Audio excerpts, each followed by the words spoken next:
Bertemu lagi dalam YouTube channel Hope Media Sabah dalam program Renungan Saat Indah bersama Tuhan. Dan pada hari ini saya akan menyampaikan sebuah renungan yang bertajuk Anda Mampu. Mari kita semua tunduk kepala, kita bersatu dalam doa. Tuhan yang di surga, terima kasih kesempatan yang Tuhan berikan kepada kami untuk mendengar dan juga merenungkan akan firman Tuhan. Terima kasih ya Tuhan, Engkau begitu baik memberkati kami dimanapun kami berada pada saat ini, agar firman ini boleh menjadi pedoman dalam kehidupan kami. Dalam nama Yesus kami berdoa, amin. Saudaraku, kita berada di ambang ataupun hari terakhir untuk tahun 2021. Kita sudah berada di 31 Desember 2021, dan besok kita akan meriset semula kalender kita kembali kepada 1 Januari, tapi di tahun yang berbeza, tahun yang baru. Nah, bukan hanya kita akan meriset semula kalender kita, tapi harapan kita juga adalah agar kita dapat meriset semula kehidupan kita. Mungkin di sepanjang tahun ini kita memiliki pergumulan secara tersendiri. Banyak juga mungkin hal yang kita sesali pada tahun ini, tapi mungkin ada juga hal yang kita syukuri pada tahun ini. Mungkin kita berkata, mengapa saya lakukan ini? Mungkin kita akhirnya berkata, kenapa saya tidak lakukan ini? Dan itu semua mengundang sebuah penyesalan dan juga sebuah pengajaran kepada kita. Untuk hal-hal yang kita syukuri dan kita berterima kasih kepada Tuhan. Tapi untuk hal-hal yang mungkin kita sesali, yang mungkin kita menyesal, kenapa saya lakukan ataupun kenapa saya tidak lakukan, itu adalah sesuatu yang mungkin akan perlu kita ubah dalam kehidupan kita. Nah, berbicara mengenai kehidupan rohani, mungkin kita juga memiliki pergumulan rohani sepanjang tahun ini. Mungkin ada kebiasaan ataupun dosa yang mungkin susah untuk kita tinggalkan sepanjang tahun ini. Nah, inilah waktunya untuk kita meninggalkan kebiasaan-kebiasaan buruk yang mungkin sudah kita lakukan sepanjang tahun ini. Meninggalkan setiap kebiasaan buruk untuk terkubur bersama di tahun ini, ketika kita akan menjelang di tahun yang baru. Kita tinggalkan semua dosa-dosa kita biar terkubur di tahun ini, dan tahun yang baru nanti kita melangkah dalam kehidupan yang sudah diformat ulang. Itulah harapan kita bersama-sama. Tapi sudah pasti ianya bukan sesuatu yang mudah. Nah, ada seorang anak kecil ketika berada di sebuah salon, dia menutup hidungnya dan dia berkata, "Siapa yang sedang merokok ini? Asap rokok ini benar-benar mengganggu saya," katanya.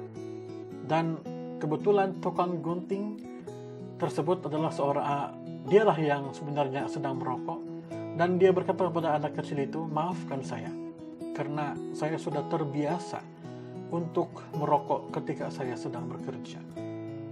Nah, anak kecil ini mulai menjawab, "Mengapa kamu lakukan seperti itu? Tidakkah kamu tahu bahwa perbuatanmu itu akan membahayakan dirimu dan juga membahayakan orang lain di sekitarmu?" Nah, si tukang gunting ini yang merokok tadi, dia berkata, "Maafkan saya tahu. Saya sudah berusaha dari dulu untuk berhenti merokok, tapi saya tidak boleh. Saya tidak mampu."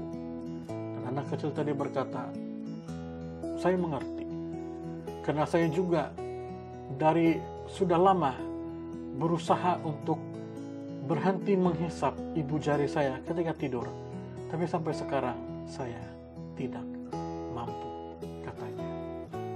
Nah, saudara yang dikasihi di dalam Tuhan, pengalaman dua orang tadi mungkin juga menggambarkan kehidupan kita sebagai umat Tuhan yang sedang berjuang untuk meninggalkan kebiasaan-kebiasaan buruk kita, kebiasaan-kebiasaan dosa yang kita lakukan di hadapan Tuhan. Terkadang sukar, untuk kita tinggalkan kebiasaan buruk kita. Dan kebiasaan-kebiasaan buruk itu mungkin membawa kita kepada sebuah perbuatan dosa.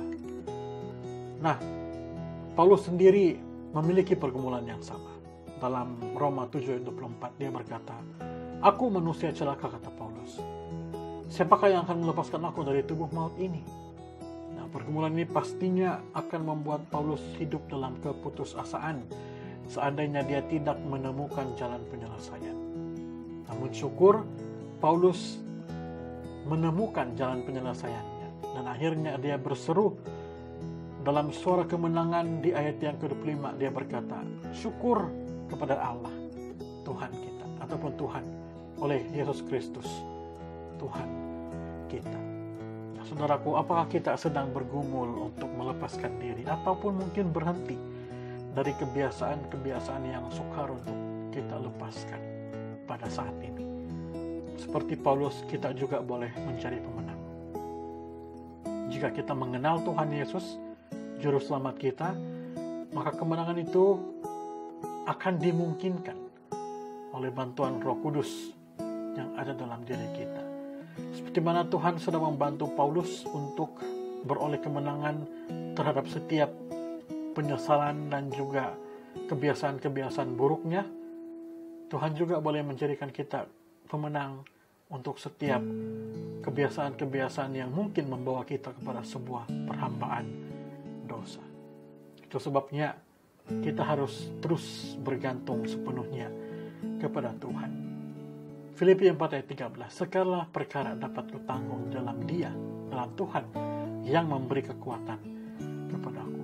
Saudaraku, mari kita memikirkan sedikit saja mengenai hal-hal yang boleh mengalahkan kita dan berpikir lebih banyak untuk kuasa Kristus yang boleh membawa kita kepada kemenangan.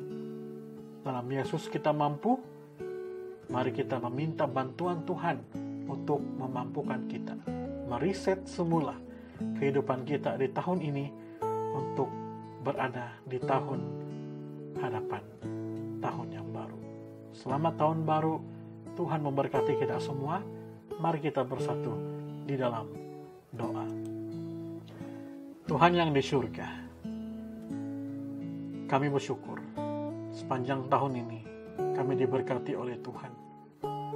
Walaupun dalam keadaan yang penuh dengan ketidakpastian, penuh dengan keadaan-keadaan yang membuatkan kami risau, tapi kami sentiasa diberkati oleh Tuhan. Ya Tuhan yang di surga, pada saat ini kami mau menyerahkan hidup kami kepada Tuhan.